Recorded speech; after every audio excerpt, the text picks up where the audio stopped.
Hey guys, it's Tiana S reporting for Kids First, and I'm here at the Awesome Con in Washington, D.C. Super excited to be here because it is my first con. Cons are all about anime, movies, comics, and just having fun. And who doesn't like a little fun? So I'm excited to see who I get to interview and what I get to see. Let's check it out.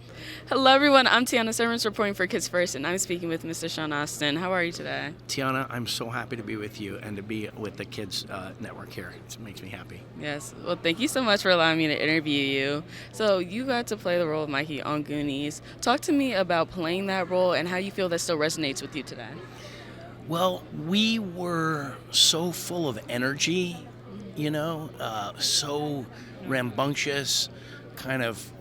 There's a professionalism that's required of you when you're doing a movie, and I think we were all professionals, but we were kind of allowed to and encouraged to be our true selves. Yeah. So I think for a lot of the adults, it was like, oh my gosh, tell the kids to settle down. I'd eat a candy bar, and the guy who was my guardian then, he's like, did you eat a candy bar? I'm like, why? He's like, because you're 3 feet above the ground. You got to settle. And you have schools, so you have to do. Right. So what resonates with people now, I think, is in terms of the character of Mikey in the Goonies, is his heart. He really wants to save his home and save his parents, and he's a leader. And I think some people are natural-born leaders, and I think that it appeals. And he also. The Goonies is a big part of the Awesome Con this year. What was your favorite moment from getting to work on it? Well, I think the whole experience was fun.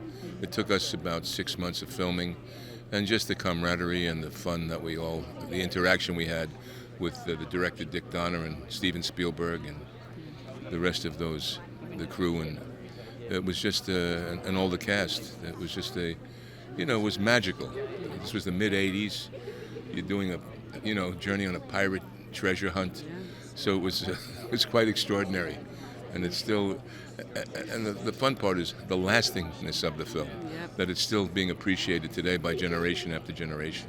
Yeah, I agree. I mean, it definitely has a lot of quotes, a lot of moments that I still see so much today, which is great because it's one of those movies that are long-lasting. Yes, and also the relationship I had with Mama Fratelli and Brother Francis, which, echoes a lot of families and how the kids were, so and there's a message in the ravioli. Kids doing stuff for their parents to save their parents' home. Yeah. And that's a big message that continues on till today. People that are struggling and, entities come along, and so it's a great message. And what advice would you give to people who, based off your experience, or maybe in those situations, going through those things now? Difficulty? Well, I had difficulty. My dad worked 3 jobs. We didn't have money. I had a dream. And if you kids out there have a dream, follow your dream, but make sure you're studying with people that are at the top of their field, whatever it might be. I wanted to be an actor, singer, so I studied with the best that there were. And I worked as a waiter and as a fruit and vegetable stand guy to make that money so I can get those classes, so I can do those things and study with those people. And I approached it with professionalism and with intense passion and desire. And I think that's the most important thing. Then start their own families and introduce the movie to their children. And so it's quite extraordinary that a kid's fantasy movie still has a life after 40 years and being celebrated all around the world for its 40th anniversary. Quite extraordinary. Yeah, I agree. I mean, The Goonies, I have watched it, and I mean, it's definitely one of those movies where it has that impact, and it will continue and to. You're 14 years old, so when was the first time you saw it? And probably your mom and dad introduced it to you, right? Yeah, my mom. Your mom.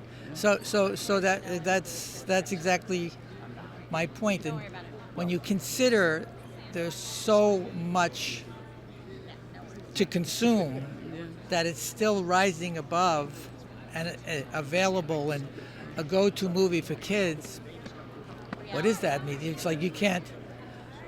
It means a lot. It means a lot, but I chalk it up to luck, and to the spirit of the movie. Yeah, that's good. The movie definitely has a good spirit. As, like you said, people are still kids celebrating. Also, I mean, humans who watch film entertainment they see themselves. They see pieces of themselves in movies. They identify with characters, or they identify with characters they'd like to be like. And I think that's probably also that kids identify with these characters, or having nothing and having an opportunity to have it all and to save your family. You know, it's really a hero's journey. So talk to me, you are a voice actress. Talk to me about being a voice actress with such range. How do you put a bit of yourself into each of your characters? You know, as actors, that's just in our training, so it's sort of in our toolbox. We can't help but put a little bit of ourselves into everything we do. It's almost accidental at this point for me. I mean, I would love to think that even Bulbasaur has a little bit of me in it. I don't know if I can really claim that. I mean, I'm not going to shoot out a Vine Whip anytime soon. But I think it just happens, and we're so lucky to do what we do and to get to, especially in voice acting, you get to play a bigger range of characters than you would when you're a non-camera actor.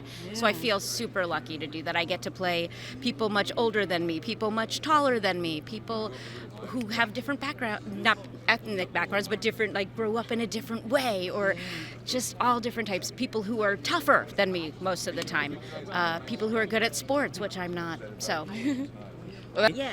Yes, so you've had so many amazing roles in the voice acting industry, such as playing Killua and also Ladybug. So talk to me about just being a woman in the industry and that female empowerment, what you bring to it. You know, I feel like voiceover is one of the only acting industries where you can be anything and it's not limited even by gender, which is incredible. I made a great career off of voicing young boys.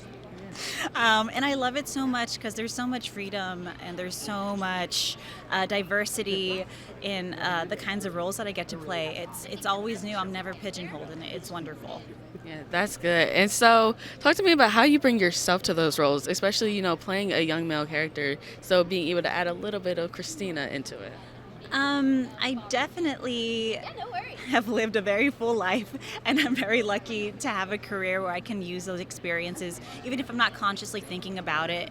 If a character is going through something, I'm always able to relate or find something in my personal life that I can use to bring authenticity to the performance. I'm a theater kid, oh, so cool, yeah. You have to have You're one that. of us. Yeah, so you have to have that presence, that energy. How do you bring that from you into the roles you play?